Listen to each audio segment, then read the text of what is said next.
Murder করে দিল কারো, তো এটা ক্ষমা চেয়ে চিঠি দিয়ে দেবেন, তাহলে সমস্ত অপরাধ গণ্ডগোল হয়ে যাবে।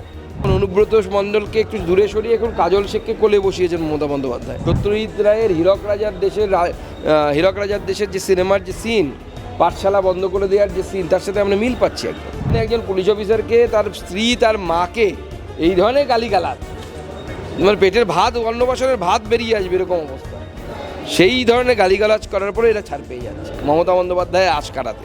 শিক্ষকদের যেভাবে অপমানিত করা হচ্ছে এই রাজ্যে, মাননীয় মুখ্যমন্ত্রী শিক্ষা ব্যবস্থাটাকে সম্পূর্ণভাবে শেষ করার জন্য যা যা করা দরকার আমরা সেটাই দেখতে পাচ্ছি মুখ্যমন্ত্রী করছে। মমতা বন্দ্যোপাধ্যায় সুপ্রিম কোর্টের রায়কে যদি বলতে পারে এই রায় আমি মানি না, হাইকোর্টের রায়কে বলতে পারেন আমি এই রায় মানি না, তো স্বাভাবিকভাবে এটা ওনার মানার ব্যাপার নেই।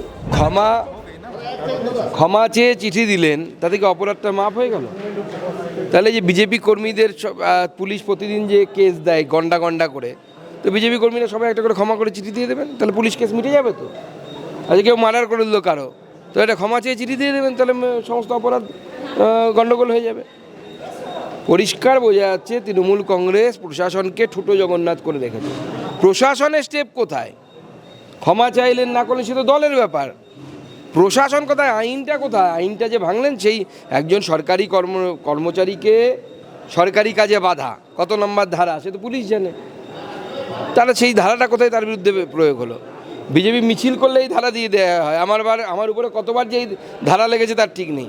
আর যেখানে একজন পুলিশ অফিসারকে, তার স্ত্রী, তার মাকে এই ধরনের গালিগালাজ, মানে পেটের ভাত, অন্নপ্রাশনের ভাত বেরিয়ে আসবে এরকম অবস্থা, সেই ধরনের গালিগালাজ করার পরে এরা ছাড় পেয়ে যাচ্ছে মমতা বন্দ্যোপাধ্যায় আশ কাটাতে। ইডি যখন তিহারে নিয়ে যাচ্ছিল, তিহার জেলে, তখন কিন্তু পুলিশ পাশে দাঁড়িয়েছিল। অনুব্রতকে নিয়ে শিব ঠাকুর একটা কেস দিয়ে থানায় বসিয়ে একদিনের মধ্যেই গ্রেপ্তার করেছিল মামলা করে। না, তখন অনুব্রতের রাজনৈতিক ইউজ মমতা বন্দ্যোপাধ্যায়ের করার দরকার ছিল, সে এখন অনুব্রত মণ্ডলকে একটু দূরে সরিয়ে এখন কাজল শেখকে কোলে বসিয়েছেন মমতা বন্দ্যোপাধ্যায়, সেই জন্য এখন কাজল করছে।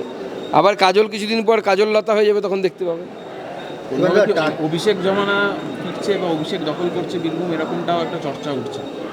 দেখুন, সময় আসুক বোঝা যাবে অভিষেক দখল করছে নাকি মমতা বন্দ্যোপাধ্যায় তার যে ভোট ব্যাংক, সেই ভোট ব্যাংককে খুশি করার জন্য কাজল শেখের মতো লোকেদের হাতে সমস্ত কিছু তুলে দিচ্ছে। সল্টলেকে আজকে আবার ফের চাকরি প্রার্থীরা নিজেরা অর্ধনগ্ন হয়ে মিছিল করছেন, এটা একটা মানবিকতার খাতিরে কোনোরকম কোনো দেখা গেল একদিকে অতি সক্রিয়দের আটকাতে, আর এই অনুব্রতকে তারা মিছিল করছেন এরকম। দেখুন, শিক্ষকদের যেভাবে অপমানিত করা হচ্ছে এই রাজ্যে, মাননীয় মুখ্যমন্ত্রী শিক্ষা ব্যবস্থাটাকে সম্পূর্ণভাবে শেষ করার জন্য যা যা করা দরকার আমরা সেটাই দেখতে পাচ্ছি মুখ্যমন্ত্রী করছেন। অদ্ভুতভাবে সেটা আমরা দেখতে পাচ্ছি, এবং অদ্ভুতভাবে আমরা মিল পাচ্ছি সত্যজিৎ রায়ের হীরক রাজার দেশের যে সিনেমার যে সিন, পাঠশালা বন্ধ করে দেওয়ার যে সিন, তার সাথে আমরা মিল পাচ্ছি একদম।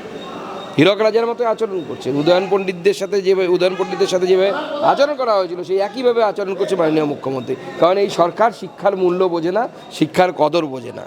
যদি মুখ্যমন্ত্রী শিক্ষার কদর বুঝতেন, তাহলে মুখ্যমন্ত্রীর মুখ দিয়ে এই ধরনের কুরুচিকর শব্দ ব্যবহার হতো না, যেটা তিনি প্রধানমন্ত্রীর বিরুদ্ধে ব্যবহার করেছেন।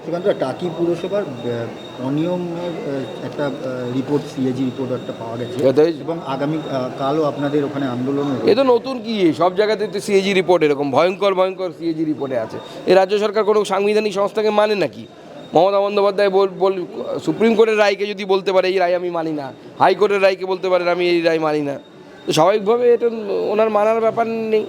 এবং কত সিএজি রিপোর্ট আছে, একের পর এক চুরি ধরা পড়ছে, সার্টিফাইড চোর তৃণমূল কংগ্রেস। নতুন করে সিএজির কি বলার আছে? কাউন্সিলর হয়তো চুরি করার জন্য হয়তো কাউন্সিলর। বাংলা হান্টের আরও খবর দেখতে নজর রাখুন। বাংলা খবর মানেই বাংলা হান্ট।